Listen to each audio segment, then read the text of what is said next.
प्राचीन काल से ही हमारे समाज ने महिलाओं को पुरुषों से कम माना है। पुरुष ही हमें ज़्यादातर घरों में मुखिया के रूप में दिखते हैं। पुरुषों को हमने हर एक क्षेत्र में सर्वश्रेष्ठ तथा उग्र माना है। पर वहीं जब बात महिलाओं की आती है तो हमारे समाज ने हमेशा ही उनके योगदान को नज़रअंदाज किया है। पर ऐसा नहीं है कि महिलाओं को किसी भी काम में हमने अच्छा नहीं माना है।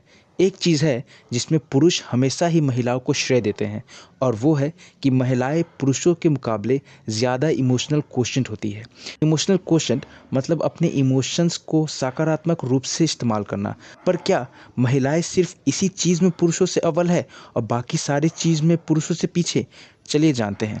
हेलो दोस्तों, मेरा नाम विशाल है और मैं आपको इस बात का आश्वासन देता हूं कि इस वीडियो से आप बहुत सारी नई चीज़ें सीख कर जाओगे, तो इसीलिए इस वीडियो को पूरा देखिएगा। तो चलिए वीडियो में आगे बढ़ते हैं।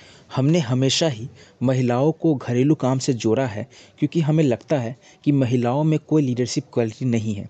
पर अब चीज़ें बदल रही हैं और साइंस हमें ये पुष्टि करता है कि इतनी साल की जो हमने मानसिकता पाल रखी है कि औरतें घरेलू या इन्फीरियर काम को छोड़कर और कोई काम अच्छे से नहीं कर सकती हैं, वो शायद खोखली हो। हाल ही में यूनिवर्सिटी ऑफ कैम्ब्रिज के द्वारा ये पाया गया कि महिलाएं कॉग्निटिव एम्पैथी में माहिर होती हैं। कॉग्निटिव एम्पैथी यानी कि दूसरों की मानसिक स्थिति या दृष्टिकोण को समझने की क्षमता। एक व्यक्ति जिसके पास कॉग्निटिव एम्पैथी होती है, वो न केवल दूसरी व्यक्ति की भावनाओं को महसूस कर सकता है, बल्कि वो उस ज्ञान का उपयोग भविष्यवाणी करने में भी कर सकता है कि कोई व्यक्ति आगे जाकर किसी परिस्थिति में कैसा रिएक्ट करेगा। पुरुषों में कॉग्निटिव एम्पैथी बहुत कम पाई जाती है। एक और रिसर्च जो कि प्यू रिसर्च सेंटर के द्वारा कराया गया, उसमें ये पाया गया कि महिलाएं पुरुष के मुकाबले ज़्यादा बेहतर लीडर बनती हैं, खासकर संकट के समय में। और इसी बात को centre for economic policy research और वर्ल्ड इकोनॉमिक फोरम ने भी अपनी सहमति दी है, जब उन्होंने एनालाइज किया कि सरकारों की प्रक्रिया क्या थी कोविड-19 को लेकर। वर्ल्ड इकोनॉमिक फोरम ने पाया कि वो देश जिनकी लीडर महिलाएं थी, उन्होंने बेहतर प्रदर्शन किया है उन देशों की तुलना में जिनके लीडर्स पुरुष थे। और हमने ये चीज़ अपने घर में भी नोटिस किया होगा कि मुसीबत के समय में घर के पुरुष जो होते हैं वो कुछ ज़्यादा ही ओवरवेल्म हो जाते हैं, पर जो महिलाएं होती हैं वो बहुत ही सहज से कोई भी निर्णय लेती हैं। जब महिलाएं इतनी सक्षम हैं तो फिर क्यों हम आए दिन जेंडर इनइक्वालिटी की बातें सुनते रहते हैं?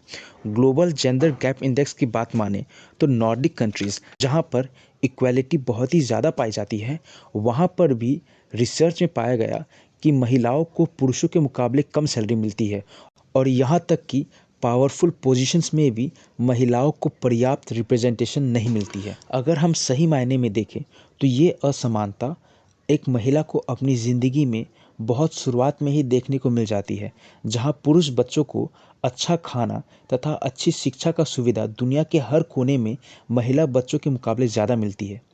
क्या कारण है कि हमारा समाज महिला को हमेशा ही पीछे रखने की कोशिश करता है? इसके दो कारण हो सकते हैं। एक कि हमारे समाज को लगता है कि महिलाएं सिर्फ इमोशनली क्वोशेंट में ही अच्छी हैं और बाकी सारी चीज़ों में बेकार। या दूसरा कारण हो सकता है कि हमारे पैट्रियार्कियल सोसाइटी को ये डर है कि अगर हमने महिलाओं को समान अपॉर्चुनिटी दिया तो हो सकता है कि वो पुरुषों से कई गुना ज़्यादा आगे निकल जाए।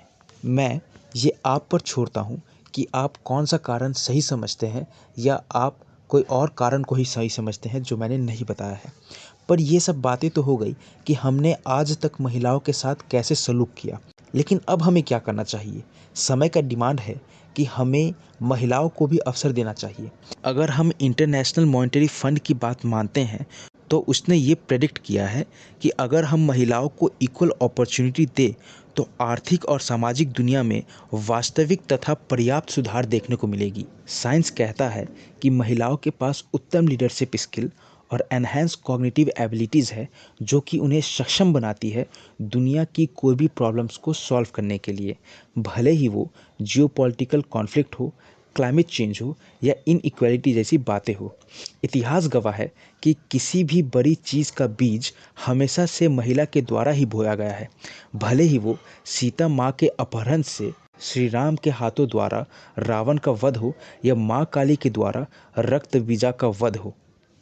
तो हमने इस वीडियो में देखा कि साइंस भी यही कहता है कि महिलाएं भी उतनी ही सक्षम है लीडरशिप क्वालिटी में जितना कि एक पुरुष। आप लोगों का इस विषय में क्या राय है, ज़रूर कमेंट करके बताइएगा। तब तक के लिए